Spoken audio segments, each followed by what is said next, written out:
오늘 이 36장은 성막을 드디어 건축하는 거죠. 하나님께서 모세를 시내산 꼭대기로 불러 올리셔서 성막을 건축하라 하고 이렇게 건축하라 하고 자세하게 말씀을 하셨는데, 그걸 모세가 이스라엘 자손들에게 시내산에서 내려와서 전하면서 성막을 오늘 36장에 와서 드디어 건축을 시작합니다. 성막은 뭐라고 했죠? 당시의 성막은 예수 그리스도의 모형과 그림자라고 했죠. 얼른 우리가 이해하려면 천막 혹은 텐트 이렇게 생각할 수 있겠는데, 그러나 우리가 만든 천막, 텐트 정도가 아니고 하나님께서 설계도를 자세하게 주신 걸 그대로 따라서 지어야 하는, 그런 점에서는 보통 건축과는 전혀 다르죠. 하나님께서 모세를 통하여 가르쳐 주신 그 설계도대로 건축해야 하죠. 나중에 성전을 건축하라 하는 것도 똑같습니다.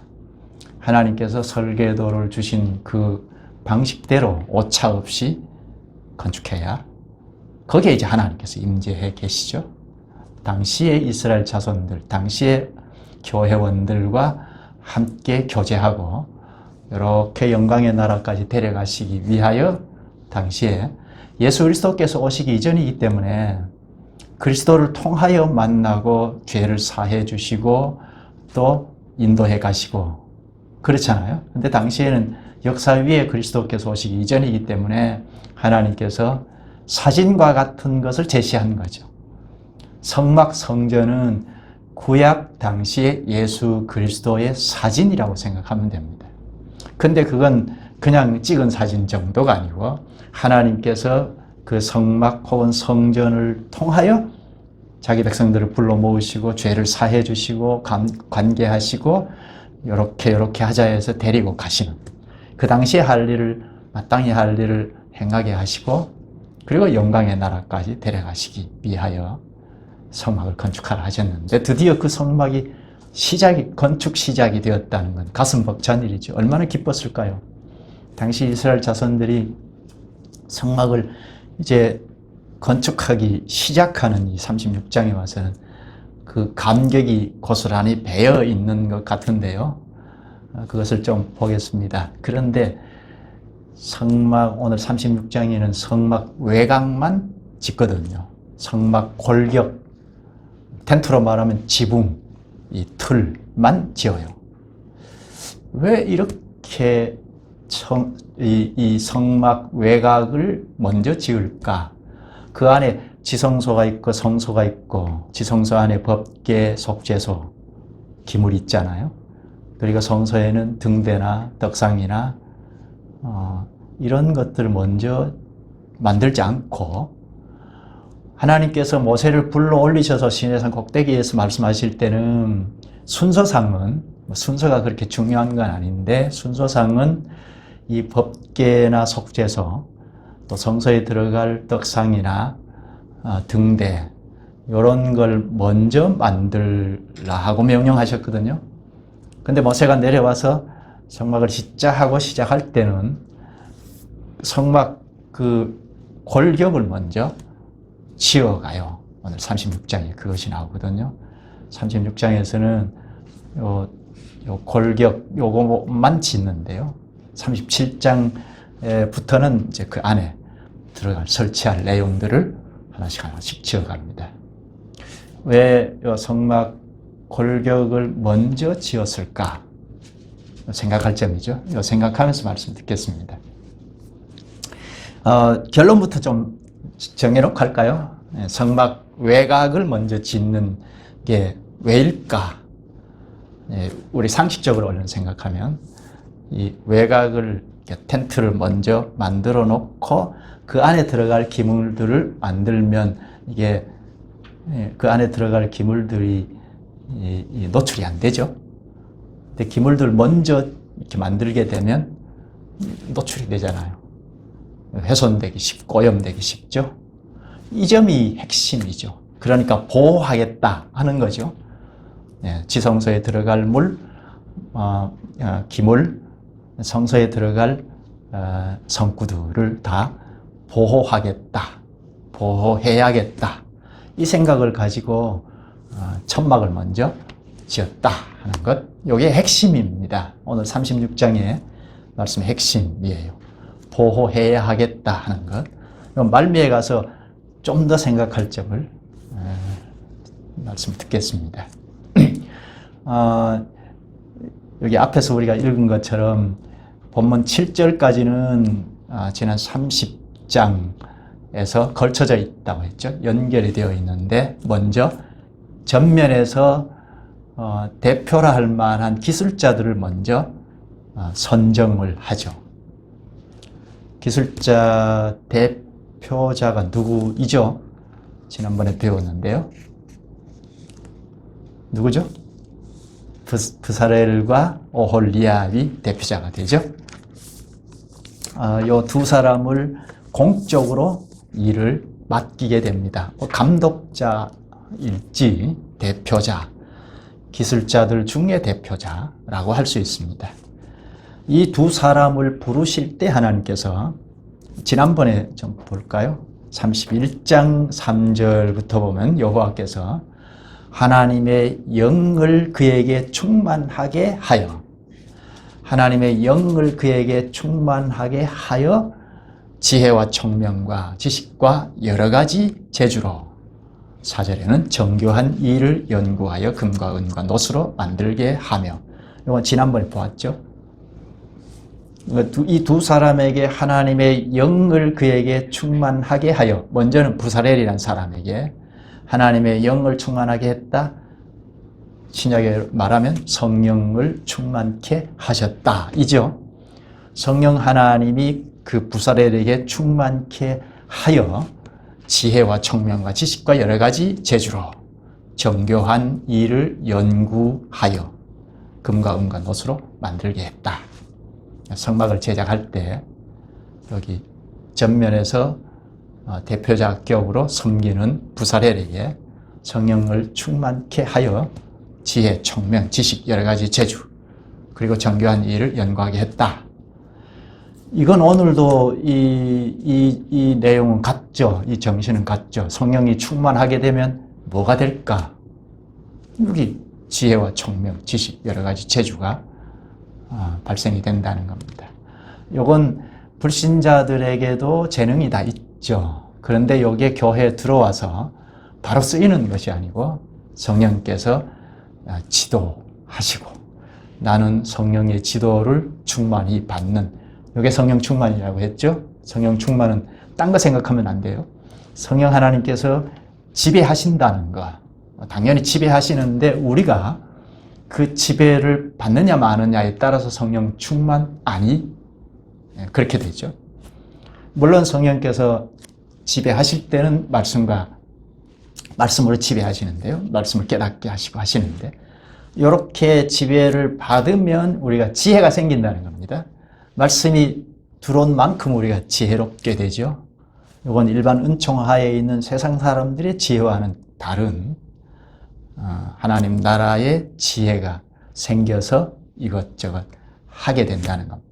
부사렐이 그랬다 하는 것을 이야기하는데요. 그리고 35장 31절에서 오늘 36장 7절까지 쭉 일꾼을 나열합니다. 일꾼을 말씀합니다. 오늘 36장 2절을 볼까요? 모세가 부사렐과 오홀리압과 및 마음이 지혜로운 사람 곧 그 마음에 여호와께로부터 지혜를 얻고 와서 그 일을 하려고 마음에 원하는 모든 자를 부르매, 부사렐과 오홀리압, 이걸 이제 전면에 세우고 두 사람이 대표자라 할 수 있고, 그리고 또 있죠. 그리고 마음이 지혜로운 사람, 협력할 사람이죠. 협력할 사람을 모집했다는 겁니다. 마음이 지혜로운 사람. 지혜는 하나님 말씀이 들어온 만큼 생기는 거라 했죠. 여호와께로부터 지혜를 얻고 와서 하죠. 그래서 일을 하게 되는데요. 그러니까 대표자 부살렐과 오홀리압은 물론이고 이 두 사람을 동심 협력해서 성막을 건설해 나가는, 건축해 나가는 협력자들, 일꾼들이죠. 이 사람들도 여호와께로부터 지혜를 얻고 와서 그 뒤에는 마음에 원하는 모든 자를 부르매. 그러니까 기계적으로 멱살 딱 잡고 와서 너 쓰겠다 그렇게 하지 않고 반응을 일으켜서 마음에 원하면, 자원하면 쓰신다는 거죠. 이게 교회 일하는 원칙이죠. 교회에서 성령 하나님께서 말씀으로 지배하고 깨우치실 때 그 깨우침을 받아서 자원하는 사람들이 교회 일을 이것저것 하고 우리 세상 삶에서도 마찬가지로 파급이 되죠. 이제 그 다음 넘어가면 헌금을 합니다. 보면 3절을 보면 그들이 이스라엘 자손의 성소의 모든 것을 만들기 위하여 가져온 예물을 모세에게서 받으니라. 그러나 백성이 아침마다 자원하는 예물을 연하여 가져왔으므로 아침마다 자원하는 예물을 가져왔다 합니다. 그러니까 한번 예물을 바치고 끝나는 게 아니라 계속 그 성막을 건축하는 데 필요로 한 예물을 계속 가져오는 거죠. 모세에게 전부 가져왔는데 모세가 일꾼들에게, 기술자들에게 나누어 건축하게 하죠. 기술자들이 그것을 받아서 건축을 시작하는데요. 여기 백성이 아침마다 자원하는 예물을 연하여 가져왔으므로 이 예물, 헌금도 자원해서 바친 것, 깨달아서 깨달은 범위 내에서 형편에 따라 사는 거죠. 자원해서 한다 하는 것. 근데 계속해서 가져오니까 이 예물이 차고 넘쳤습니다. 그래서 건축 일을 추진할 수 없을 정도로 많아졌습니다. 그래서 일꾼들이 하던 일을 멈추고 모세에게 이걸 사실 고합니다. 5절을 볼까요? 모세에게 말하여 이르되 백성이 너무 많이 가져오므로 여호와께서 명령하신 일에 쓰기에 남음이 있나이다. 쓰고 남을 정도로 많이 가져옵니다. 이렇게 모세에게 이제 보고를 하죠. 그러자 모세가 이제 그만 헌금하라. 예물을 그만 가져오라 합니다. 그러자 헌금하는 것을 멈춥니다. 7절을 보면 있는 재료가 모든 일을 하기에 넉넉하여 남음이 있었더라. 당시에 헌금이 넉넉해서 그 당시 헌금은 재료들, 성막 건축하는 재료들이죠. 그것이 넘쳤다 합니다. 이게 당시에 예수 그리스도의 사진과 같은 성막 건축에 봉사한 일이죠. 오늘로 말하면 그리스도에게 충성한 겁니다. 당시에는 그리스도에게 충성하는 방식이 바로 성막을 건축하는 거였습니다. 요걸 제가 어릴 때는 교회당을 짓자 막 이렇게 바로 연결해서 헌금을 막 내게 하고 했는데요. 저도 아멘 하고 막 따라하고 했는데 말씀을 좀 깨달아 보면서 이게 참 잘못됐구나 했어요. 당시는 그리스도가 없는 때이니까 하나님께서 그리스도를 사진과 같이 제시해 주셨고 그걸 건축하는 것은 오늘 우리가 그리스도에게 충성 봉사하는 것이다. 당시에 그리스도에게 순종하고 충성하는 방식이었다는 것 생각하면서 보십시다. 얼마나 기뻤을까요? 여호와께서 성막을 건축하라는 목적은 그 성막에 오셔서 영광의 세계에 계시는 하나님께서 이 땅에 내려오셔서 자기 백성들과 상대하고 죄를 짓고 나가면 죄 사함을 자꾸 주셔서 하나님의 백성답게 생각하고 말하고 행동할 수 있도록 거기 거주하신다는 말입니다. 그러니까 당시 이스라엘 교회원들의 중앙에 성막을 설치해서 함께 산다는 거죠. 그러니까 얼마나 감격스러운 건축이겠어요. 우리가 우리 집을, 대궐 같은 집을 건축한다 할 때도 감격스러울 텐데요. 저는 이거 경험을 했어요. 초등학교 2학년 때 한옥집, 우리 집을 아주 대궐 같은 집을 짓는데 아주 얼마나 기뻤는지 지금도 그게 좀 생각이 나는데요. 방방이 쫓아다니면서 이게 우리 집이라 생각하고 기뻐했는데, 우리가 살 집도 그 정도인데 하나님이 살 집, 하나님이 우리와 함께 하실 집을 건축하니까 얼마나 기뻤겠습니까? 그런 건축을 지금 하기 시작합니다. 먼저 무엇부터 만들죠? 이게 8절부터 보면 성막의 골격을 만드는데 먼저 천장을 이렇게 씌우죠. 예. 이 천장이 몇 겹으로 되어 있다고 했죠? 우리 지난번인가 배웠는데요. 몇 겹이죠? 천장? 성막의 천장? 겹, 4겹이죠. 예. 8절부터 볼까요? 일하는 사람 중에 마음이 지혜로운 모든 사람이 열폭 휘장으로 성막을 지었으니, 이게 이제 첫 번째 천장을 말하는데요. 성막을 지었으니 곧 가늘게 꼰 배실과 청색, 자색, 홍색 실로 그룹들을 무늬 놓아 짜서 지은 것이라. 여기 그룹은 보통 천사라고 하는데요. 번역해서 쓰지 않고 그냥 그대로 그 히브리어 음력으로 옮겼는데요. 천사라고 하기 합당하지 않아서 그럴까 싶기도 해요. 그래서 연상은 그렇게 하더라도 그룹, 하나님께서 여기 임재하실 때 호위하는 그런 것 좀 생각하는, 그 정도 생각하면 좋겠습니다. 이 천장을 덮는 휘장, 첫 번째 천장이죠. 그게 성막 안으로 들어가서 보면 바로 천장인데, 이 천장이 어떻게 되어 있죠? 가늘게 꼰 배실과 청색, 자색, 홍색 실로 무늬들을, 그룹들을 무늬 놓아 짜서 지은 것이라 하죠. 그러니까 청색, 자색, 홍색 실, 아름다워요. 성막 안으로 들어가면 성소, 지성소의 천장은 아름답다는 겁니다. 그런데 그 다음 천장 덮개, 두 번째 덮개는 아름답지는 않아요.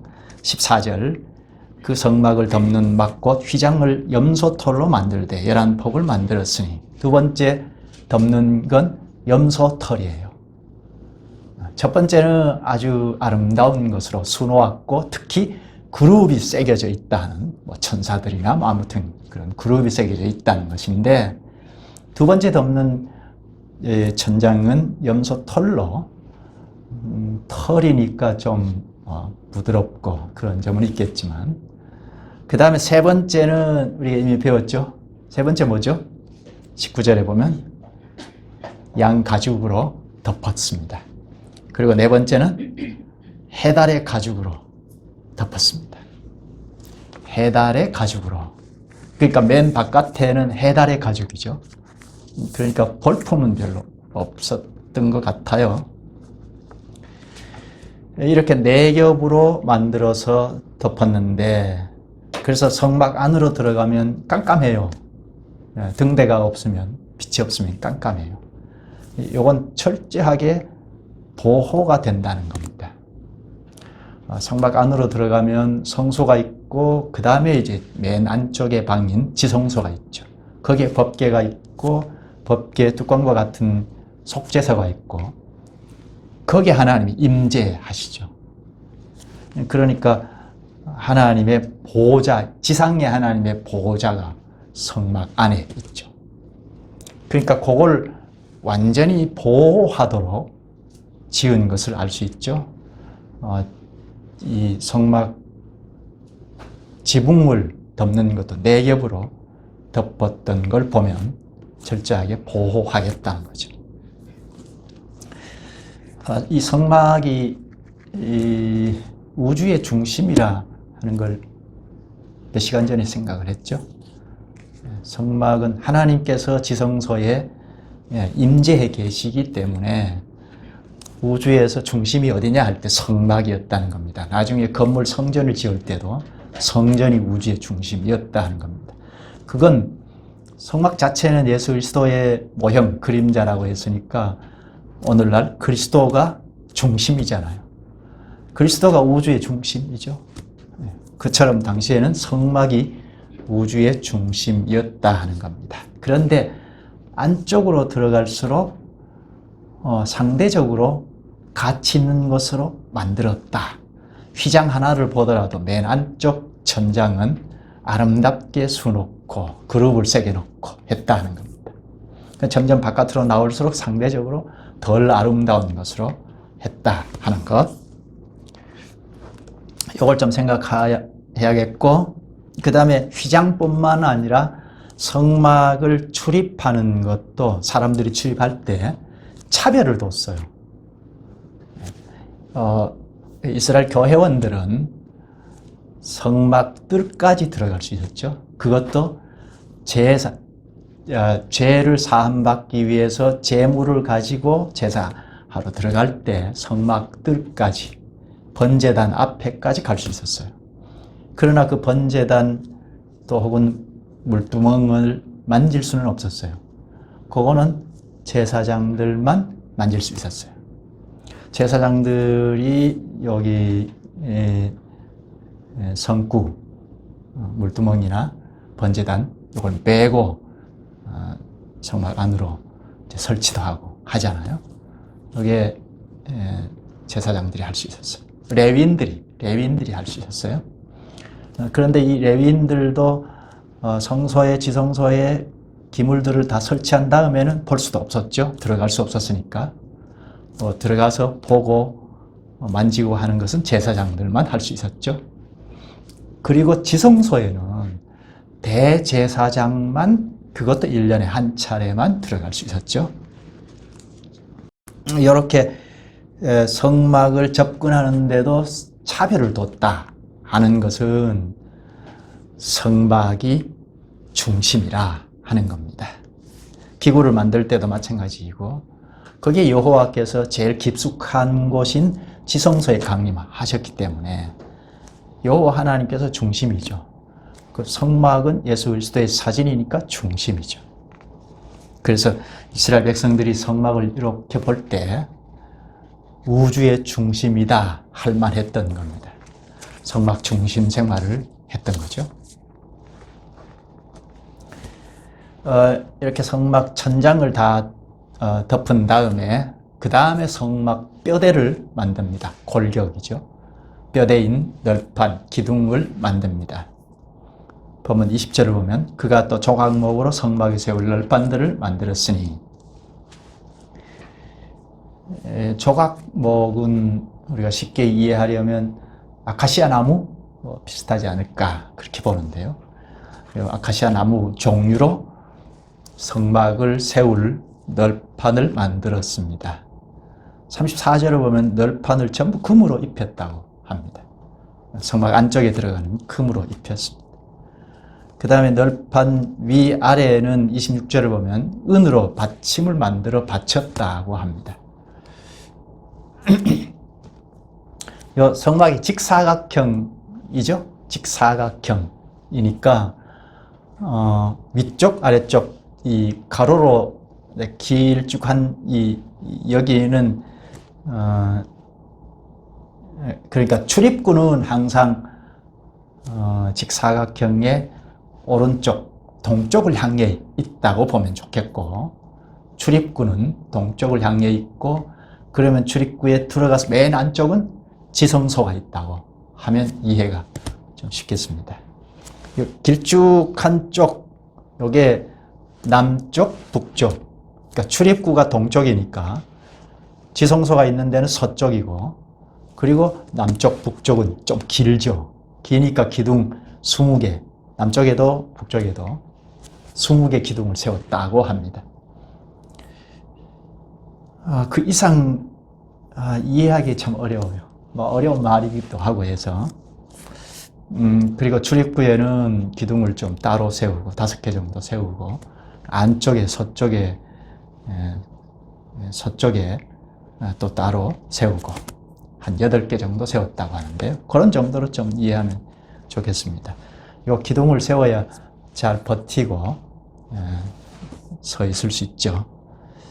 이 기둥을 만드는 재료는 전부 성막 휘장을 만들 때처럼 안으로 들어갈수록 고급스러운 것, 금으로 입히기도 하고 순금으로 하기도 하고 바깥으로 나올수록 은, 놋 이렇게 재료를 사용했습니다.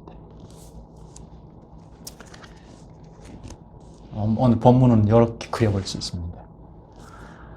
성막 골격을 만들었다. 16장에는 27장의 다음 장에 가면 성막 안에 들어갈 걸 만듭니다. 지성소에 법궤, 속죄소, 그리고 성소에는 떡상이나 분향단, 또 등대를 만드는 데 다음에 보겠습니다.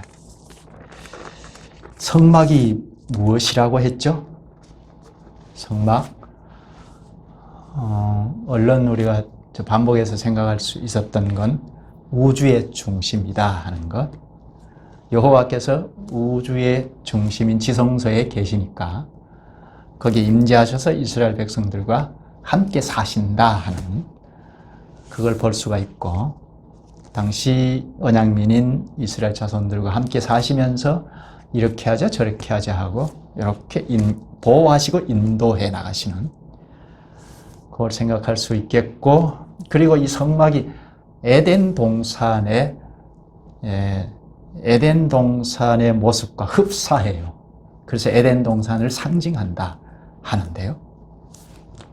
창세기로 거슬러 올라가서 창세기 2장 8절부터 쭉 보면 14절까지 보면 거기 4개의 강이 흐르죠. 그 발원지를 보면 하나로 하나에서 4개의 강이 흘러 내려가죠. 그리고 각종 나무와 꽃들이 있다는 걸 연상할 수 있죠. 강가에는 항상 푸르른 나무들이 있고 꽃을 연상할 수가 있죠. 그리고 선악과가 있고 그 옆에는 동산 중앙에는 선악과만 있는 것이 아니고 생명나무도 있죠. 생명의 길, 죽음의 길 같이 알 수 있죠. 선악과가 있고 생명나무가 있습니다. 근데 성막에도 비슷한 점이 있어요. 우리 지금까지 배운 것 조금만 연상을 하면 지성소 천장도 그렇고, 그리고 그 지성소를 가리는 휘장에도 각종 꽃들로 수놓아져 있다고 해요. 요거는 성경에 나오지 않는데 그 명망이 있는 역사가들이 그렇게 얘기하는데요. 요세푸스 같은 분도 그렇게 얘기를 해요. 각종 꽃들이 휘장에 수놓아져 있다. 나중에 성전을 건축하고 거기에 휘장에도 마찬가지였다 하는데요. 각종 꽃들이 수놓아져 있다. 그리고 성소에는 등대가 있죠. 요거는 살구나무가 꽃이 활짝 핀 형상을 하고 있습니다. 등대 모양이 그렇게 되어 있죠. 또 에덴 동산에 선악을 판단하는 나무가 있잖아요. 선악과. 지성소에 언약궤 안에 10계명을 기록한 돌판이 들어있죠. 나중에 성막을 완공하고 나면 그 돌판을 넣는데요. 법궤 안에 넣죠. 요 계명의 말씀이 판단의 기준이죠. 선과 악을 판단하는 기준이 되죠. 마치 에덴 동산에 선악을 판단하는 선악과와 같은 거죠. 그리고 이 언약궤가 전부 시띠임나무, 아카시아 나무라고 쉽게 말씀드렸는데, 시띠임나무로 건축을 했어요. 이게 에덴 동산에 있는 생명나무가 아닐까, 그렇게 보는 학자들이 많아요. 역사가는 그렇게 보는데요. 출애굽기 26장에서 30장까지, 35장에서 38장까지 시띠임나무에 대해서 집중적으로 나옵니다. 이게 어떻게 생겼는지는 잘 알 수 없는데, 일반적으로 아카시아 나무라고 하지만 고서의 탈굼 아가서라는 곳에는 에덴 동산에 있는 나무라고 말해요. 그 당시 유대 역사가 요세푸스는 언약궤가 썩지 않는 나무라고 합니다. 썩지 않는다 하는 게 생명나무의 특징인데요. 근거 구절을 한 곳을 찾아보면 에스겔서 47장 12절에서 생명나무의 특징을 말하기를 그 잎이 시들지 아니하며 합니다. 생명나무가 시띠임나무라면 성막의 재료는 전부 시띠임나무가 되겠죠? 그리고 아담과 하와가 범죄했을 때 에덴 동산에서 쫓아냈잖아요. 쫓아내고 그 에덴 동산을 하나님이 지키게 하셨는데 그 지킨 자들이 그룹들이라고 해요. 그런데 에스겔서 28장 14절에 그룹이 나오는데 이 그룹이 지성소에 있는 법궤를 지키는 그룹이라고 해요. 그러면 에덴 동산을 지키는 것도 그룹이고 지성소에 그룹이 새겨져 있는 것도 그 법궤를 지키는 것도 그룹이라는 거죠. 그러니까 에덴 동산과 여기 성막하고 흡사한 점이 많이 있죠. 성막 천장에 또 휘장에 그룹들이 새겨져 있고 지성소를 나누는 휘장에도 그룹이 새겨져 있고 성소 안으로 딱 들어가면 그룹들이 천장의 꽃들과 나무들 위로 날고 있는 걸 연상할 수가 있죠. 성막에 들어가는 순간 그룹들과 생명나무가 있는 하나님의 동산을 만납니다. 심장부에는 선과 악을 기준으로 제시하는 언약궤가 있죠. 하나님은 그 언약궤 그 위에 그룹들 사이에 딱 임재해 계십니다. 에덴 동산에 하나님께서 아담과 하와가 함께 거하셨던 것처럼 성막을 만들어서 백성들과 함께 계십니다. 좀 설명이 길었는데요. 그러니까 성막은 에덴 동산을 상징한다 할 수 있겠죠. 오늘 성막 건축 착공하는 것을 봤습니다. 골격을 먼저 지었다. 이건 보호하기 위함이다 하는 것 생각을 했죠. 성막 안에 기물들 중에 이 향단, 분향단 이게 만약에 노출이 되어서 훼손되거나 오염되면 어떻게 됩니까?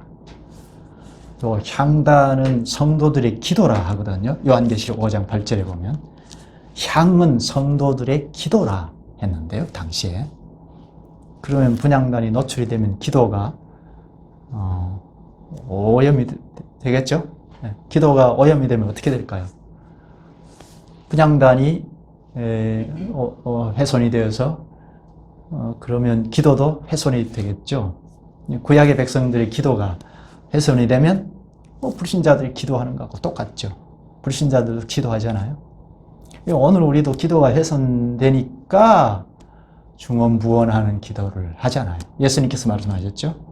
마태복음 6장 7절에 기도할 때 이방인과 같이 중언부언하지 말라. 그들은 말을 많이 하여야 들으실 줄 생각하느니라. 기도가 이렇게 보호되지 않고 훼손되면 이것저것 막 드나들면서 섞여지면 불신자들이 기도하는 거하고 똑같죠. 여타의 종교에서도 기도 다 하지 않습니까? 이런 점을 하나 좀 더 구체적으로 생각해 볼 수 있겠습니다. 과도한 해석이 아닌가 그렇게도 볼 수 있겠는데 향단이 구약 교회원들의 기도라고 하니까 향을 피우는 것이 기도를 올리는 것이라고 하니까 그렇다면 오늘 우리 교회의 기도, 특히 개인이 기도하는 것과 달리 공교회가 연합해서 예배할 때 하는 기도 어떻게 해야 할까 할 때 그 핵심이 이것저것 오염되지 않아야겠다. 그건 좀 하나 생각할 수 있죠. 이방인들이 하는 중언부언의 기도가 되면 안 되겠다 하는 것입니다.